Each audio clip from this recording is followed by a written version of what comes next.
زندگی کا total Spain 70-80 سال ہوتا ہے بقول جان ایلیا کے کہ ہم بہترین، امیر ترین، خوبصورت ترین اور ذہین ترین ہونے کے باوجود ہمارا المیہ یہ ہے کہ ہم ایک دن مر جائیں گے۔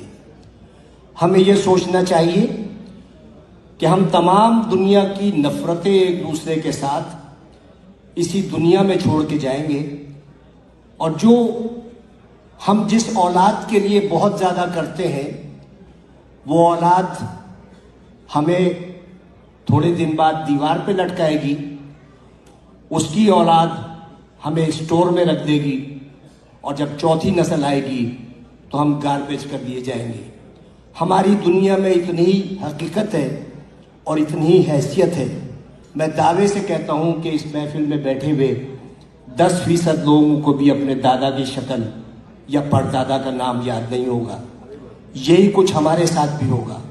ہم لاکھ دنیا میں فن خان بنے رہیں، ہم لاکھ دنیا میں یہ کہتے رہیں کہ وہ آگے کیوں بڑھ گیا، وہ پیچھے کیوں ہٹ گیا، لیکن یقین جانیے اللہ تعالیٰ نے جہاں انسان پہ اتنے احسانات کیے ہیں، وہاں ایک بہت بڑا اس کا احسان یہ ہے کہ اس نے 3 چیزیں اپنے پاس رکھی ہیں۔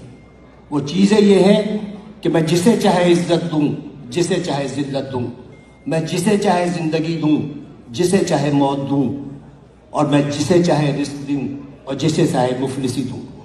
اب آپ سوچیں کہ اگر عزت دینا میرے جیسے کسی چھچورے آدمی کے ہاتھ میں ہوتا تو عزت دار صرف میں ہوتا اور آپ سب کی بے عزتی ہوتی۔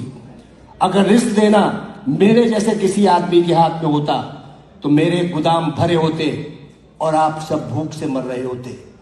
اگر اسی طرح زندگی یا موت میرے ہاتھ میں ہوتی تو صرف دنیا کی آبادی ایک شخص کی ہوتی، کیونکہ میں سب کو موت سے ہمکنار کر دیتا۔ اس راز کو سمجھنے کے لیے ضروری ہے کہ محبت اور نفرت کے بنیادی فرق کو سمجھیے۔ بہت بال برابر فرق ہے۔ محبت کے لیے کہتے ہیں کہ محبت اندھی ہوتی ہے، محبت اندھی ہوتی ہے اور نفرت اندھا کر دیتی ہے۔ محبت چونکہ پیدائشی طور پر اندھی ہوتی ہے، لہٰذا وہ جینے کا ہنر جانتی ہے، اور نفرت کے سفر میں آپ آدھے وقت بینا ہوتے ہیں اور باقی وقت نابینا ہوتے ہیں، تو انہی شاہراہوں پر جس پر آپ محبت کا ہاتھ پکڑے دیوانہ وار چلے جاتے ہیں، نفرت کی آگ میں جلنے لگتے ہیں اور اپنی ہی لگائی ہوئی آگ میں بھسم ہو جاتے ہیں۔ تو نفرت کا کوئی اسکوپ نہیں ہے۔ آئندہ آنے والے وقتوں میں آپ کی نسلیں یہ یاد نہیں رکھیں گی کہ آپ نے کتنے لوگوں سے